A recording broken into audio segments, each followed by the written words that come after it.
అహం విరగాలి. రెండవది, సహోదరుడు సహోదరుడి పట్ల ప్రేమ కలిగి ఉండాలి. ఏమండి? మూడవది, కరుణా చిత్తులు అన్నాడు. అంటే కరుణతో నిండిన చిత్తము గలవారై, కరుణ నిండిన హృదయము గలవారై, కనికర హృదయం గలవారై ఉండాలి అన్నాడు.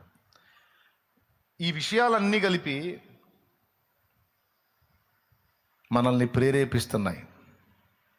ఏక మనసుకి ఏవి అవరోధాలో అవి చూసుకొని వాటిని తొలగించుకొని మనమందరం ఆశీర్వాదానికి వారసులవడానికి పిలువబడ్డాం. అది స్వతంత్రించుకొనున్నట్లు, దేవుని చేతిలో బలమైన పాత్రలుగా వాడబడినట్లు, ప్రభు కార్యాభివృద్ధి అని ఎప్పటికీ ఆసక్తులై ఉండునట్లు అహాన్ని విరుచుకొని దీన మనస్కులమై ఏక మనసుతో దేవునికి ప్రార్థన చేయాలి. కుటుంబములో ఏక మనసు లేకుండా సాతాను కుట్ర చేస్తాడు. సంఘములో మోకాళ్ళుని ప్రార్థన చేసేటప్పుడు ఏక మనసు రాకుండా కుట్ర చేస్తాడు. ఒకళ్ళకి పడదు, ఒకళ్ళ పట్ల ఒకళ్ళకి సదభిప్రాయం ఉండదు, ఒకరి మీద ఒకరు విర్రవీగుతూ ఉంటారు. ఇదంతా సాతాను మోసం, సాతాను కుట్ర.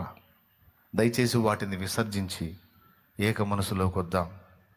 నానావిధ బాధలతో నలిగిపోతున్న వారు అనేకులు ఉన్నారు. వాటి నుంచి విడుదల పొందాలంటే పరిశుద్ధాత్మ సహాయం కావాలి. పరిశుద్ధాత్మ సహాయం కావాలంటే ఇద్దరుగా ఏకీభవించాలి.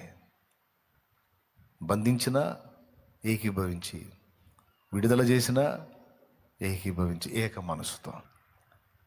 మనల్ని దేవుడు శాపానికి వారసులుగా పిలవలా, ఆశీర్వాదానికి వారసులుగా పిలిచాడు.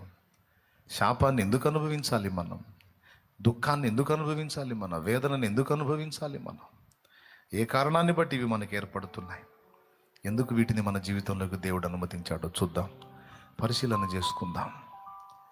మనల్ని అన్ని విధాల అభ్యంతర పెట్టే అహాన్ని ఎదిరిద్దాం. అహాన్ని విరగొట్టమని ప్రార్థన చేద్దాం. నువ్వు దేన్ని బట్టి గర్వపడుతున్నావు, దేన్ని బట్టి అతిశయపడుతున్నావు, దేన్ని బట్టి విర్రవీగుతున్నావు, నీ హృదయంలో దేన్ని బట్టి నీకు మంచి ఒపీనియన్ ఉందో అదంతా విరిగిపోవాలి.